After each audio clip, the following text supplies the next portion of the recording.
ISKCON নেতা চিন্ময়কৃষ্ণ দাসের গ্রেপ্তারকে কেন্দ্র করে চলমান সাংঘর্ষিক পরিস্থিতি আরও খারাপ হওয়ার আশঙ্কা করা হচ্ছে। এতে রাজধানী সহ সারা দেশে গোয়েন্দা নজরদারির পাশাপাশি বাড়তি নিরাপত্তা ব্যবস্থাও নেওয়া হয়েছে।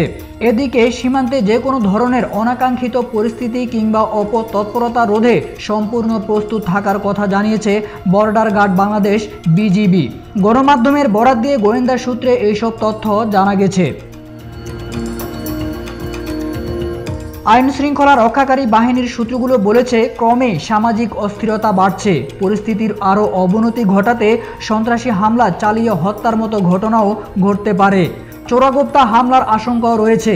ব্যবহৃত হতে পারে থানা থেকে লুট হওয়া অস্ত্র সহ সন্ত্রাসীদের কাছে থাকা অবৈধ অস্ত্র। সেই সঙ্গে বোমা হামলার আশঙ্কাও রয়েছে। গণমাধ্যম সূত্রে গোয়েন্দা এবং বিজিবি সদর দপ্তর জানায়, বড় ধরনের সন্ত্রাসী হামলার বিষয় মাথা রেখে ঢাকা সহ সারা দেশে পুলিশের পাশাপাশি র্যাব ও গোয়েন্দা সংস্থার সদস্যরা নজরদারি বাড়িয়েছেন। সীমান্তে যে কোনো ধরনের অনাকাঙ্ক্ষিত পরিস্থিতি রোধে সম্পূর্ণ প্রস্তুত বিজিবি। আরও বলা হয়েছে, ভারতের ত্রিপুরার আগরতলা থেকে আখাউড়ামুখী লং মার্চ কর্মসূচি ঘিরে সীমান্তে উত্তেজনা থাকায় আখাউড়া সীমান্তে অতিরিক্ত বিজিবি সদস্য মোতায়েন করা হয়েছে।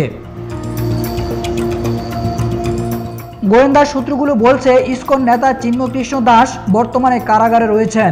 এ নিয়ে সৃষ্ট অস্থিতিশীল পরিস্থিতি আরও খারাপ হতে পারে, বাড়তে পারে হতাহতের ঘটনা। এজন্য গোয়েন্দা নজরদারি বাড়ানোর পাশাপাশি সাইবার স্পেসও মনিটরিং করা হচ্ছে।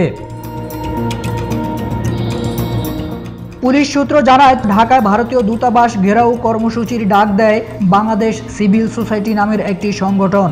এই কর্মসূচিকে কেন্দ্র করে সকাল থেকে ভারতীয় দূতাবাস ও আশেপাশের এলাকায় নিরাপত্তা ব্যবস্থা জোরদার করা হয়।